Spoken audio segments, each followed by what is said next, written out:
ठीक है, last question दिया था उसका रिप्लाई तो करो, आंसर आया क्या है, कुछ कुछ भी सॉल्व किया होगा आई थिंक आप लोगों ने।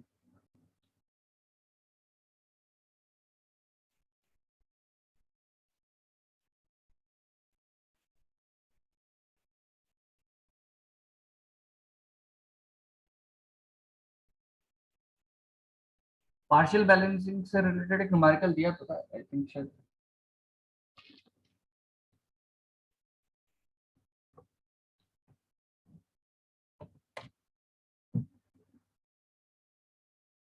एक क्वेश्चन नहीं दिया था आप लोगों को जिसमें आई थिंक स्ट्रोक आपको दे रखा था 0.2 मीटर समथिंग। ठीक है, 0.2 मीटर था एंड बेसिकली ओमेगा 10 रेडियन पर सेकेंड। ठीक है, और ये चीज गिवन था कि जो बैलेंसिंग मास का रेडियल लोकेशन है उससे सेम है जो क्रैंक का रेडियस है। ठीक है, ये चीज मेंशन है। और क्या गिवन था आपको, हाँ, बेसिकली जो अनबैलेंस्ड मास है वो बेसिकली आपके पास 10 kg। करेक्ट, ये चीज है। और क्या था आपके पास, ठीक है, हाँ, ये सब चीजें गिवन थी। तो क्वेश्चन आप लोगों ने सॉल्व किया है कि नहीं किया है? कुछ आंसर आया हो, एटलीस्ट ट्राई किया होगा आप लोगों ने।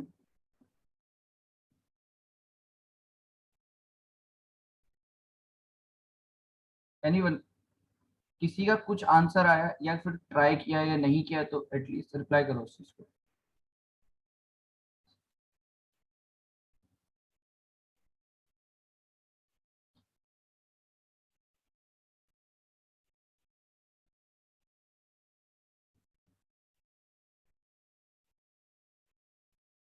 आपको ऑडियो क्लियर है पहले बताओ। ऑडियो क्लियर है सबको? तो रिप्लाई करो, ऑडियो सुनना नहीं है, दिमाग में जा रहा है कि नहीं जा रहा है?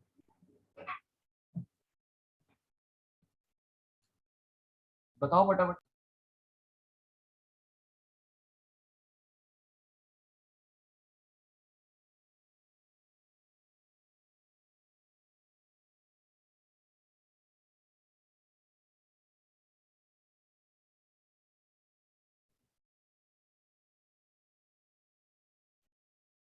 भूल गए, अटेंड नहीं करी? एक सेकंड जस्ट, मैं क्वेश्चन, मैं उसको आपको एक बता देता हूँ, एक सेकंड जस्ट क्वेश्चन में ओपन करो।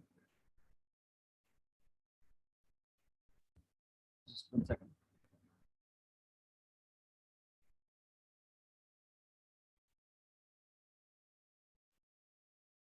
देखो ठीक है, हाँ, एक तो स्ट्रोक आपको गिवन है, ओमेगा गिवन है 10 रेडियन पर सेकंड से।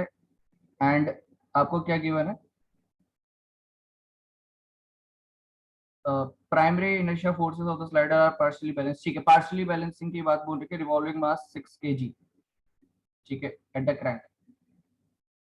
अच्छा, हाँ, आपको बैलेंसिंग मास आपको दे रखा है 6 kg। अब देखो, कॉमन सेंस वाली बात है, आपको डायरेक्टली पता भी चल रहा है और क्वेश्चन मेंशन भी है कि पार्शियली बैलेंस बोला हुआ, ये चीज क्वेश्चन में मेंशन है डायरेक्टली। ठीक है, placed at a distance equal to crank radius. ठीक है, ये सब चीजें हमें गिवन है।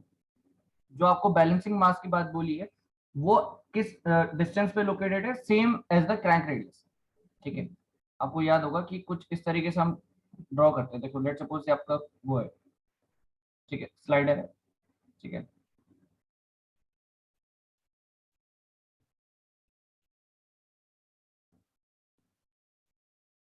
कुछ इस तरीके से।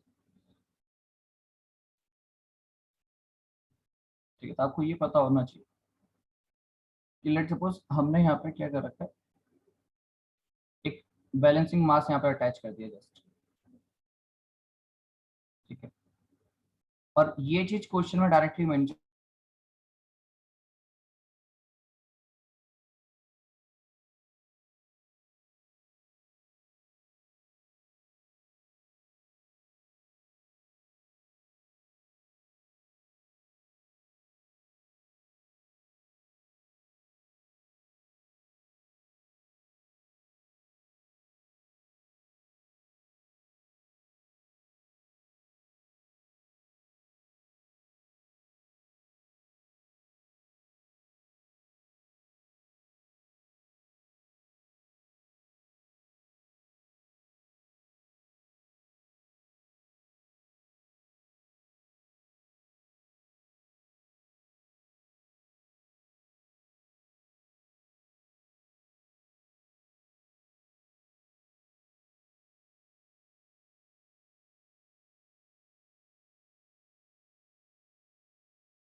ठीक है।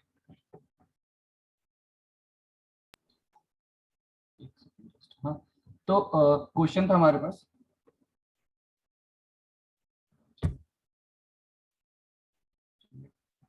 ये मास हमारे पास 10 kg है, ठीक है, अनबैलेंस मास। उसके लिए आपने बैलेंसिंग मास लगाया 6 kg का, ठीक है। जो रेडियल लोकेशन दे रखी है वो भी आपको 1 मीटर,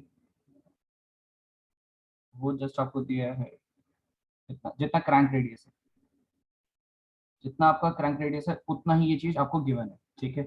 ओमेगा इज 10 रेडियन पर सेकेंड, ये सब आपको गिवन है, ठीक है। तो आपको ये चीज याद होगा कि लेट्स सपोज अगर हम उसका डायग्राम ड्रॉ करते हैं,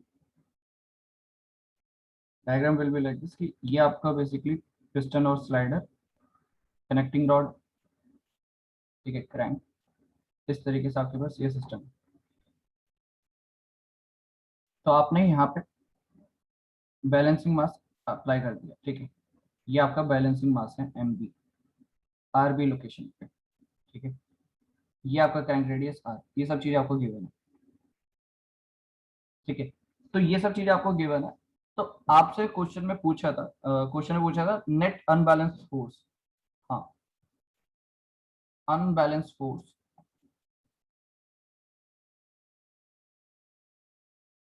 unbalance force normal to the slider, unbalance force normal to the slider, ठीक है। ये आपसे क्वेश्चन पूछा है, ठीक है। बैलेंसिंग मास आपको गिवन है, रेडियल लोकेशन उसका आपको गिवन है, एंड क्वेश्चन में जो एक और डाटा जो गिवन था हमारे पास वो ये है कि स्ट्रोक जो गिवन है इट इज 0.2 मीटर, ठीक है। ये एक आपको डाटा गिवन है। क्वेश्चन में बोल रखा है पार्शियली बैलेंस्ड, आपको पता है पार्शियल बैलेंसिंग हम कैसे करते हैं, वो चीज हमने ऑलरेडी डिस्कस कर ली थी, ठीक है। पार्शियली बैलेंस्ड, ये सब चीजें क्वेश्चन में मेंशन है, ठीक है। एंड हाँ, ये सब सारी चीजें गिवन है कि पार्शियल बैलेंसिंग हो रही है, तो बैलेंसिंग मास गिवन है, उसका रेडियल लोकेशन गिवन है, ठीक है, ओमेगा आपको गिवन है, ठीक है। टोटल मास जो आपको पता है जिसको आपको बैलेंस करना है वो 10 kg, वो सब आपको गिवन है, ठीक है। अब आपको ये निकालना है कि unbalance force normal to the slider, ठीक है। देखो क्वेश्चन सॉल्व करने से पहले आपको ये चीज पता होना चाहिए कि यार क्वेश्चन में ना आपको ये चीज आपको गिवन नहीं है, क्या, कि रेडियस कितना है, बट आपको ये चीज पता होना चाहिए कि स्ट्रोक का जस्ट हम हाफ लेते हैं, स्ट्रोक का जस्ट हाफ लेते हैं, ठीक है। जस्ट वन सेकंड,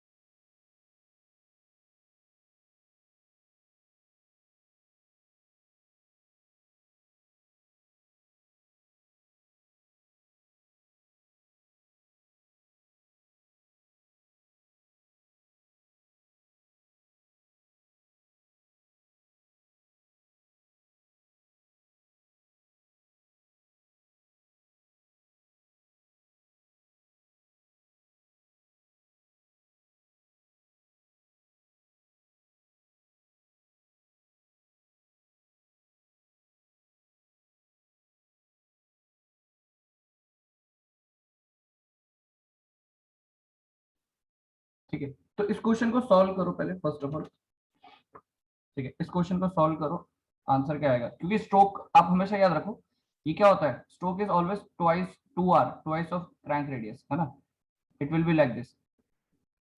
तो ये आपको डाटा गिवन है, तो आप यहाँ से r इज इक्वल्स टू क्या निकाल सकते हो, s/2, ठीक है। मतलब रेडियस आपका कितना हो जाएगा, 0.1 मीटर, ठीक है, ये चीज। तो unbalance force normal to the slider निकालना है, और एक और चीज, ये तो क्वेश्चन में पूछा ही है, बट इसके साथ साथ एक और चीज आप निकालो, unbalance force along the line of stroke. एक और चीज आप फाइंड आउट करो, unbalance force along the line of stroke, ठीक है। दोनों चीज कैलकुलेट करके बताओ आंसर कितना आ रहा है।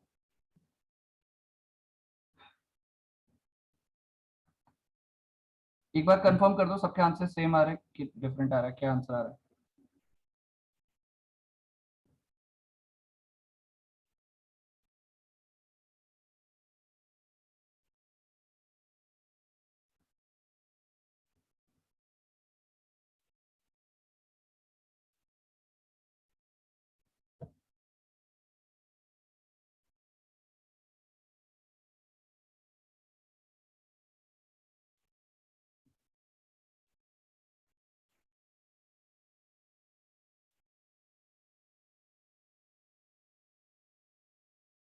एक बार आंसर कंफर्म करो कितना आ रहा है।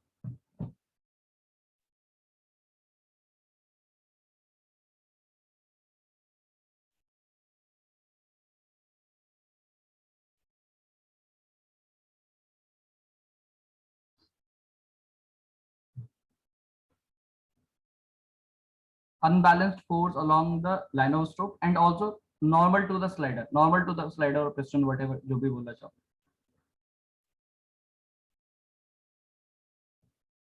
ठीक है, आपको ये चीज का आइडिया होना चाहिए कि यहाँ पे एक जो नॉर्मल फोर्स लगता है उसको हम क्या लिखते हैं, M B R B omega square. ठीक है, ओमेगा स्क्वायर साइन थीटा।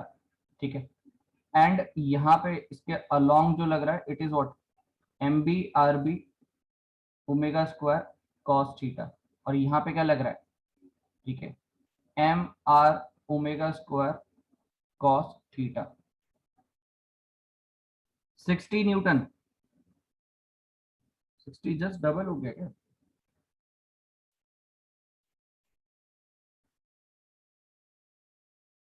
तो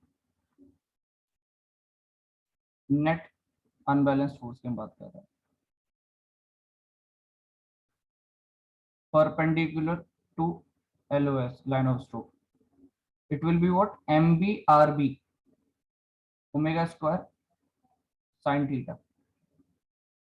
ये तो आप निकाल सकते हो इजीली, है ना। ये एम बी मास आपको पता है कितना, 6 गिवन है, और आर बी आपका 0.1 है, ओमेगा 10 का square into sine theta. Theta, अच्छा एक और चीज इसमें, थीटा तो मैंने आई थिंक लिखा ही नहीं। Theta is given as 30 degree, theta आपको 30 डिग्री गिवन है। थीटा आपको 30 डिग्री गिवन है, मतलब क्रैंक का एक पर्टिकुलर एंगुलर पोजीशन आपको गिवन है। ठीक है, तो 30 degree what sine 30 is basically half. तो इसको सॉल्व करोगे तो ये आंसर आ जाएगा। ठीक है, जस्ट 3 फिर देन हाँ 30 न्यूटन प्लीज, करेक्ट। ये 30 न्यूटन आ जाएगा। But along the line of stroke अगर आपसे पूछा है, let's suppose along the line of stroke, question का पार्ट नहीं है, क्वेश्चन में सिर्फ unbalance force perpendicular to the line of stroke पूछा था। ठीक है, along the line of stroke नहीं पूछा था। Along the line of stroke के लिए आप क्या करना पड़ेगा आपको, जस्ट डिफरेंस लेना पड़ेगा।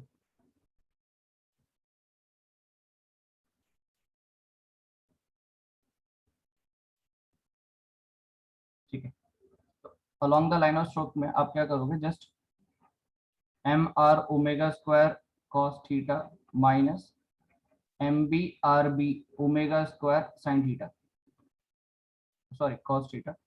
यहां से आप सॉल्व कर लोगे इजिली। ठीक है, क्योंकि जो मास हमें बैलेंस करना है वो आपका 10 kg है, ये चीज याद रखना। ये जो हमें बैलेंस करना है इट इज 10 kg। बैलेंस किससे कर रहे हैं हम, 6 kg वाले से। ऑब्वियसली बात है। तो अगर आपसे यहाँ से पूछा जाए कितना फ्रैक्शन आप कर, क्योंकि आपको रिलेशन याद होगा, M R will be what, M B R B, sorry M B R B will be what, C M R. C basically क्या होता है हमारा, फ्रैक्शन जितना हम बेसिकली आप क्या कर रहे हो, बैलेंस कर रहे हो।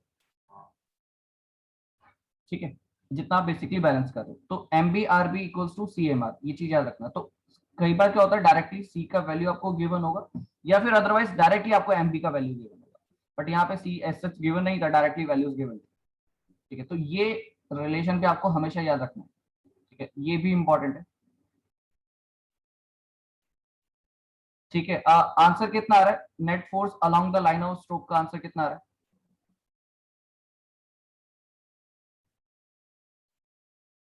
34.64 न्यूटन।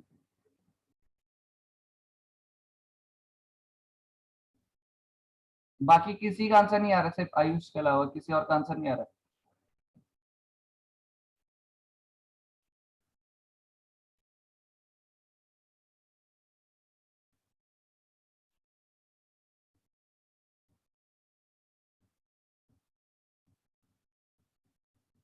ठीक है, ठीक है, तो 34.6 न्यूटन। ठीक है, तो आप देखोगे प्रीवियस गेट में सिर्फ यही एक क्वेश्चन जो हमें अभी तक पूछा गया, आई थिंक 2014 में पूछा, वो भी 2014 में गेट में क्वेश्चन पूछा हुआ है ना। तो बहुत ही सिंपल क्वेश्चन पूछा है अभी तक जो भी पूछा है इसमें। तो आप देखोगे हालांकि अभी तक गेट में एज सच और कोई क्वेश्चन आया ही नहीं। नहीं नहीं नहीं नहीं, सेकेंडरी, हाँ देखो सेकेंडरी की बात ही नहीं है, क्वेश्चन में मेंशन है पार्शियली बैलेंस ना, पार्शियली बैलेंस और प्राइमरी मेंशन है क्वेश्चन में, सेकेंडरी हम सॉल्व ही नहीं करेंगे। ठीक है, हाँ अगर होता तो करना पड़ता, ठीक है, बट उसकी पॉसिबिलिटी बिल्कुल है ही नहीं, नेग्लिजिबल है क्वेश्चन आने की सेकेंडरी वाली, इसलिए उस चीज को हमने उतना डिस्कस किया भी नहीं।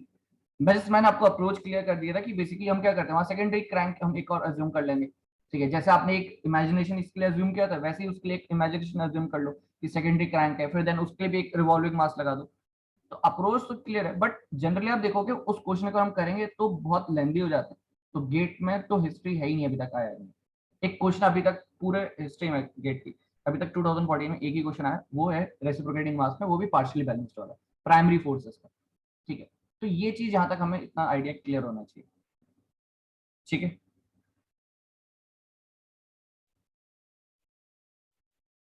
तो इसके बाद नेक्स्ट जो हमारे पास टॉपिक है, ठीक है, आई थिंक ये क्लियर हो गया होगा सब। तो इसके बाद हमारे पास जो नेक्स्ट टॉपिक था, बेसिकली हैमर ब्लो हमने डिस्कस कर लिया था आई थिंक, है ना। इफेक्ट्स देखो, जनरली जो सबसे पहले जो इंजन था ना, उसको हम बोलते हैं टू सिलेंडर लोकोमोटिव,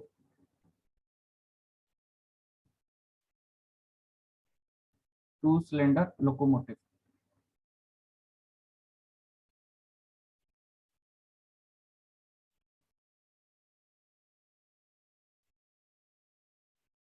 ठीक है, टू सिलेंडर लोकोमोटिव, इसी के केस में सारी चीजें डिस्कस की गई है, चाहे वो आपका हैमर ब्लो हो, चाहे वेरिएशन ऑफ अट्रैक्टिव फोर्सेस हो, स्विंग कपल हो, वो सब टू सिलेंडर लोकोमोटिव के लिए ही डिस्कस किया गया। ठीक है, तो यहाँ पे क्या है, आई थिंक शायद हैमर ब्लो वाला पार्ट हमने डिस्कस कर लिया था। ठीक है, तो सेकंड जो पार्ट है हमारा, वो है हमारा variation in tractive forces,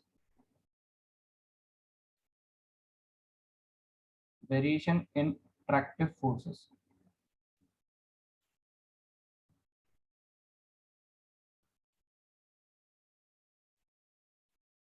variation in tractive forces.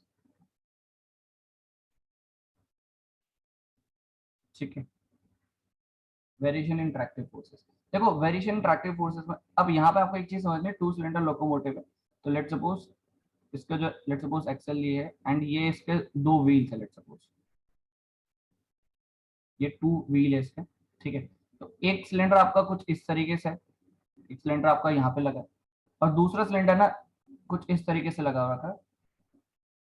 ठीक है, कुछ इस तरीके से, this is cylinder one, this is cylinder two. ठीक है, तो ओरिएंटेशन आप देखोगे दोनों के बीच में एंगल 90 डिग्री है। ठीक है, तो जनरली जो two cylinder locomotive first of all जो बनाए गए थे, उसमें जो दो सिलेंडर का यूज कर रखा है, ठीक है, टू सिलेंडर यूज कर रखा है, एंड उसमें क्या है कि दोनों के बीच में जो ओरिएंटेशन है, मतलब जो एंगुलर जो गैप है, वो 90 डिग्री का है। मतलब अगर ये थीटा है, थीटा पे है, तो यहाँ पे क्या होगा, थीटा प्लस 90 प्लस थीटा। ठीक है, ये चीज, तो एंगुलर पोजिशन इस तरीके से डिफाइन था इसका। ठीक है, तो ये चीज है। अब क्या होता है, देखो वेरिएशन इन ट्रैक्टिव फोर्सेस। अच्छा, पहले बात इसका हम डेफिनेशन एक पॉइंट लिख लेते हैं कि वेरिएशन इन ट्रैक्टिव फोर्सेस होता क्या है। ठीक है, तो इसमें आप लिख सकते हो, it is due to,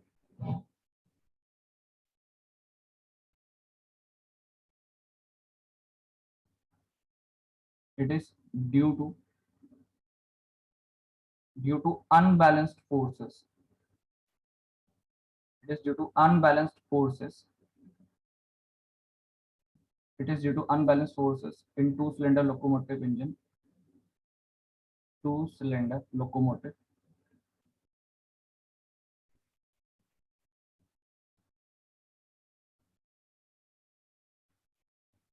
along the line of stroke. ठीक है, it is due to unbalanced forces in two cylinder locomotive, ठीक है, two cylinder locomotive along the line of stroke. ठीक है, यहाँ तक चीजें क्लियर है। अब देखो कैसे इसको हम रिप्रेजेंट करेंगे, यहाँ पे इसको रिप्रेजेंटेशन कुछ इस तरीके से होगा, लेट सपोज एक सिलेंडर ऐसा, दूसरा सिलेंडर ये।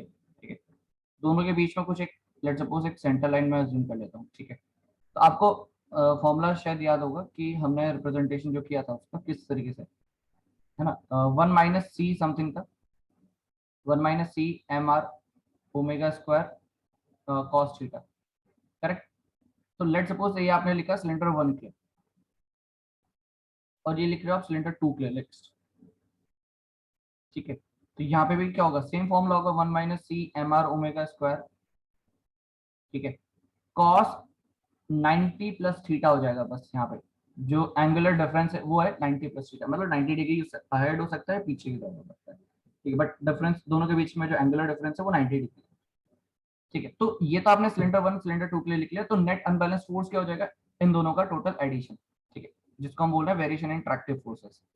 ठीक है, तो नेट फोर्सेस जो हो जाएंगे along the line of stroke. ठीक है, along the line of stroke it will be what, ये हो जाएगा आपका इन दोनों का समेशन ना 1 minus C M R omega square cos theta. ठीक है, plus 1 minus C M R omega square. ठीक है, cos 90 plus theta, cos 90 plus theta आपको पता है बेसिकली क्या हो जाएगा, it will be what minus sine theta ना, it will be minus sine theta.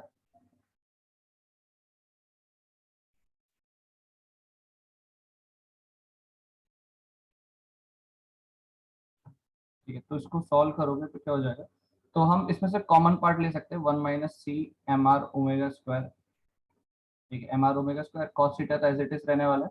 ठीक है, एंड ये जो चीज है plus it will be minus, ये हो जाएगा आपका माइनस का साइन थीटा, ये चीज। ठीक है, तो ये आपके पास नेट फोर्स हो गया along the line of stroke. Correct है इतना, cos theta minus sin theta. अब क्या होगा कि हमें ना वेरिएशन की हमने बात करी थी, वेरिएशन बोलने का मतलब मैक्सिमम चेंज। ठीक है, तो ये तो वैल्यू आ गया। अब आप देखोगे तो मोस्टली डिपेंडेंट किस पे, थीटा पे।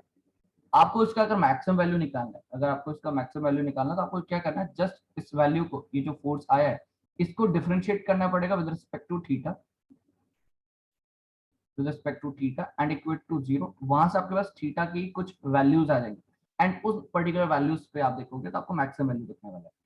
ठीक है, तो अगर डिफरेंशिएट करते हो and with respect to theta differentiate करने के बाद जीरो पुट करते हो, तो थीटा की क्या क्या वैल्यूज आने वाली, जरा बताना जरा, थीटा की क्या क्या वैल्यूज आएंगी, एक बार जरा बताओ फटाफट, थीटा की वैल्यूज क्या आएंगी।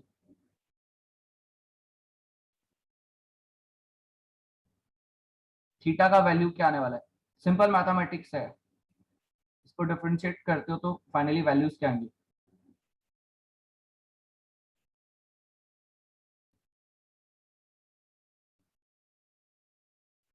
डिफरेंशिएट करना है, फिर जीरो की इक्वल पुट करना है, देन फिर आपको फाइनली वैल्यूज रखनी है।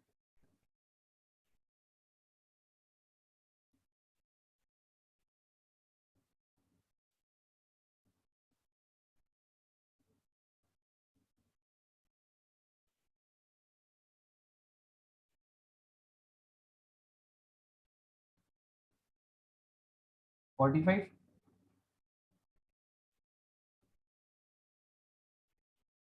देखो डिफरेंशिएट करते हो ना तो टेन थीटा समथिंग बन रहा होगा, tan theta will be equal to what, यहाँ पे आपका बन रहा होगा क्योंकि cos theta minus sine theta. ठीक है, साइन थीटा का cos थीटा हो जाएगा, तो minus basically tan theta equals to minus one बन रहा है ना। वन होता देन आप बोल सकते थे 48, थीटा का वैल्यू विल बी व्हाट 135। ठीक है, या फिर आप बोल सकते हो 315, 180 इसमें अगर मैं ऐड कर दूं। ठीक है, 135 and 315 will be the answer.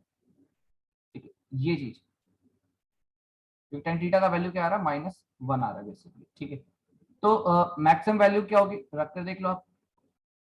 ठीक है, इसको मैं एफ टी लिख लेता हूँ, मैक्सिमम। ठीक है, इसको हम यहाँ पे लिख लेते हैं F T just.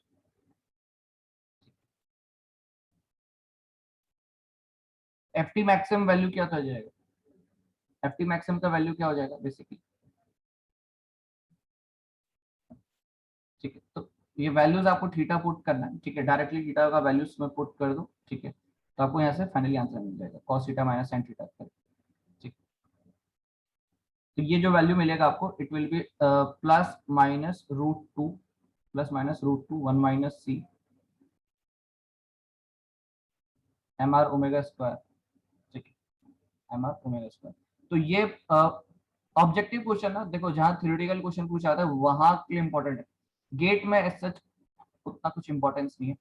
Basically engineering services या पीएसयूज में जनरली आपसे पूछा जा सकता है क्वेश्चन, ठीक है, क्योंकि वहां आप देखोगे इस तरह के क्वेश्चन पूछा जाता है थ्योरेटिकल वाले, ठीक है। तो गेट में ऐसा उतना इंपॉर्टेंस नहीं, ठीक है, मे भी है कि आ जाए, बट बहुत ही रेयर चांसेस है, ठीक है। बट हाँ, पीएसयूज जो आप देते हो ना, दूसरे एग्जामिनेशन जो पीएसयूज अपना खुद का एग्जाम कंडक्ट करती है, वहां उनके लिए जो उनके एग्जाम्स होते हैं वहां ये इंपॉर्टेंट है, ठीक है। तो plus minus root two one minus C M R omega square, ये हो गया आपका वेरिएशन ऑफ ट्रैक्टिव फोर्सेस।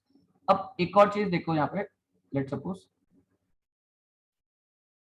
ये जो हमने देखा था, यहाँ पे आप देखोगे ना, ये जो फोर्सेस है आपने टोटल ऐड करके बता तो दिया net forces along the line of, but अगर ये जो मेरे बीच की सेंटर लाइन है बेसिकली, इस सेंटर लाइन के अबाउट इनके मूवमेंट कंसीडर करूं, ठीक है, अगर मैं सिलेंडर वन के थ्रू जो ये लग रहा है इसके अबाउट मूवमेंट देखूं सेंटर लाइन पे, तो ये क्या लगाएगा, क्लॉकवाइज, सॉरी एंटी क्लॉकवाइज, और इसका देखो तो ये एंटी क्लॉकवाइज लगाए, ठीक है।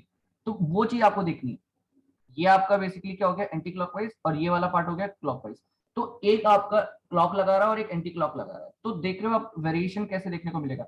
स्विंग कपल बोलने का मतलब है कि वो कभी इधर शिफ्ट होगा, कभी इधर शिफ्ट होगा, कभी इधर कभी इधर, वो ऐसा शिफ्ट होता रहेगा, ठीक है। तो वो चीज भी हमें कंसिडर करनी होती है, ठीक है, वो चीज भी हमें कंसिडर करनी,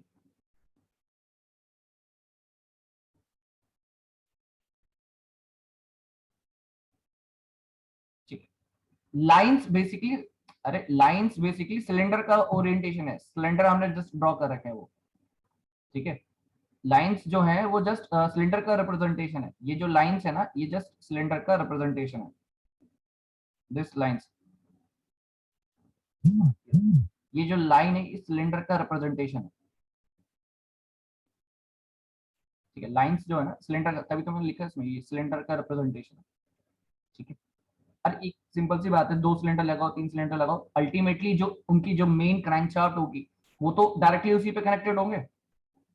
आप दो सिलेंडर लगाओ तीन चार पांच जितने भी लगाओ, तो वो एक्चुअली सब मिलके एक पर्टिकुलर क्रैंकशाफ्ट को ही तो रोटेट कर रहे होंगे ना, तो वो चीज,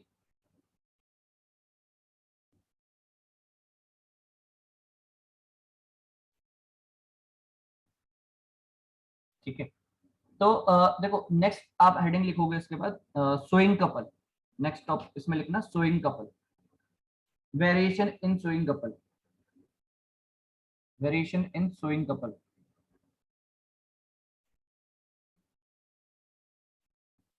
नेक्स्ट इसमें लिखना वेरिएशन इन स्विंग कपल,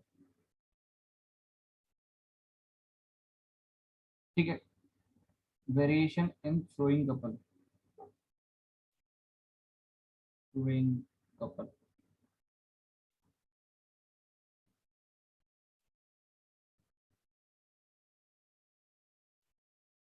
ठीक है, variation in swing couple, correct, इतना आई थिंक शायद आपको क्लियर हो।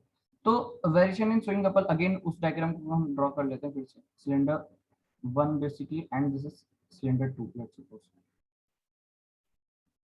ठीक है, ये आपका बीच में centre line, let's suppose this distance is a by 2, total distance a, तो just centre line a by 2 हो जाएगा, ठीक है, करेक्ट। और यहाँ पे इसका हम लिख लेते हैं values, one minus C M R omega square, one minus C M R omega square, ठीक है, कॉस थीटा, और यहाँ पे क्या है, one minus C M R omega square cos 90 plus theta, ठीक है। तो अगर हम यहाँ पे देखें, जो मोमेंट बनेगा कपल की हम जो बात कर रहे हैं, ये जो है ये इधर की तरफ होगा एंड इसका इधर की तरफ होगा, ठीक है। तो फर्स्ट वाले की तरफ आप देखोगे तो एंटी क्लॉकवाइज, सेकंड वाला आपका क्लॉकवाइज, तो कोई देखो ये आपका व्हील जा रहा है, व्हील बेसिकली आपका सिस्टम जा रहा है जो आपका लोकोमोटिव है, तो कभी इधर की तरफ टर्न होगा तो कभी इधर की तरफ टर्न, इधर इधर, ये जो वेरिएशन आपको देखने को मिल रहा है ना, इधर कभी इधर, तो वो बेसिकली सोइंग कपल होता है, ठीक है। तो वही चीजें हमें इन सब की वैल्यूज को बेसिकली मिनिमाइज करना होता है, ठीक है, तो वो चीज हमें देखनी, ठीक है। तो नेट आपको मूवमेंट लिखना पड़ेगा, what will be the net movement, ठीक है, दोनों का मूवमेंट आपको चेक करना पड़ेगा, नेट मूवमेंट का वैल्यू, ठीक है, नेट मूवमेंट का वैल्यू हम लिखेंगे नेट मूवमेंट, ठीक है, नेट मूवमेंट बोलो या नेट कपल बोलो,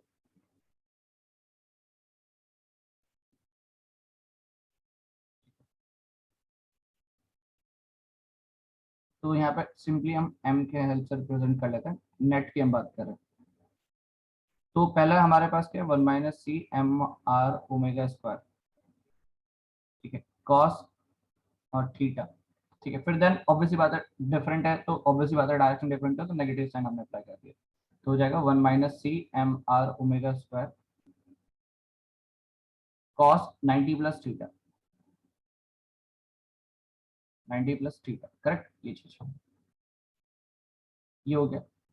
अब इसमें फाइनली सॉल्व करोगे तो कॉमन पार्ट हमने पहले ले लिया यहाँ पे एम आर ओमेगा स्क्वायर, ठीक है, cos theta as it is, और cos 90 plus theta will be minus sin theta, minus minus basically plus, ठीक है, ये हो जाएगा sin थीटा यहाँ पे। तो ये तो हो गया। अब मुझे नेट चाहिए, तो मैं इसको डिफरेंशिएट करूंगा with respect to theta. Differentiate क्यों कर रहा हूँ थीटा के रेस्पेक्ट में, क्योंकि मेरे को ना वैल्यूज चाहिए जिस पे ये मैक्सिमम हो, क्योंकि हम क्या लिख रहे हैं, वेरिएशन, वेरिएशन का मतलब होता है मैक्सिमम चेंज। कोई भी चीज हो, आप कोई भी पर्टिकुलर पैरामीटर है उसका वेरिएशन देखना चाहते हो, तो हमेशा आप क्या देखोगे, द मैक्सिमम चेंज। तो मैक्सिमम चेंज की हम बात करते हैं हमेशा, ठीक है। तो आपको बस डिफरेंशिएट करके इसको जीरो कर देना। तो आप बताओ जरा क्या आएगा वैल्यू, किस पर्टिकुलर थीटा पे ये वैल्यूज आपको देखने को मिलेंगी, थीटा कितना है, डिफरेंशिएट करो with respect to theta and zero के इक्वल रखो, वहां से थीटा का वैल्यू निकालो, क्या आएंगे वैल्यूज। अच्छा यहाँ पे a बाई टू, एक 1 सेकेंड, यहाँ पे a बाई टू मल्टीप्लाई नहीं किया हमने,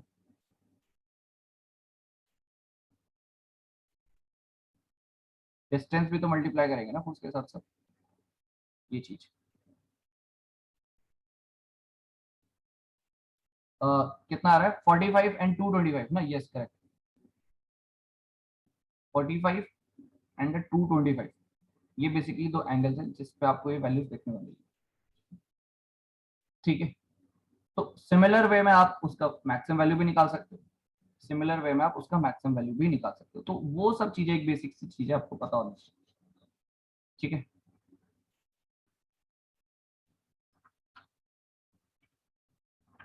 चलो,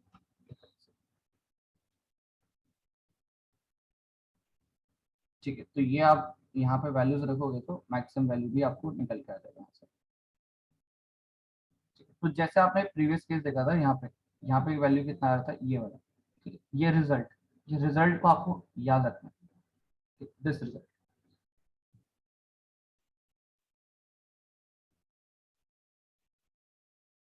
सेकंड वाले केस में क्या हो जाएगा, वैल्यूज आपको पुट करनी है 45, ठीक है, ठीक है। तो ये cos थीटा 1/√2 1/√2, ठीक है, 1/√2 नीचे आएगा, इसको आप इसमें वैल्यूज रखोगे तो फाइनली जो वैल्यू मिलेगी शोइंग कपल की, ठीक है, वेरिएशन, इसका वैल्यू हो जाएगा a/√2, a/√2 1 minus C M R omega square, ठीक है। अच्छा प्लस माइनस होगा दोनों एंड पे, क्योंकि 45 एंड 225 की नेगेटिव वैल्यू होगी, वैसे ही यहाँ पे प्लस माइनस, ये चीज, ये चीज इस तरीके से, ठीक है, क्लियर है, बताओ ये चीज क्लियर है ना सबको।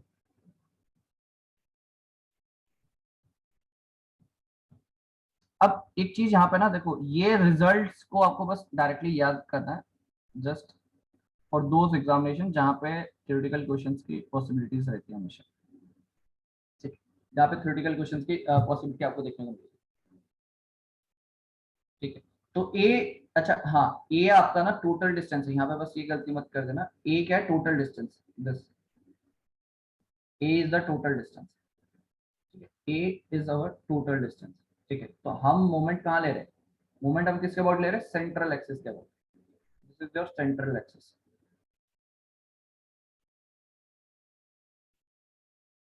ठीक है, ये चीज,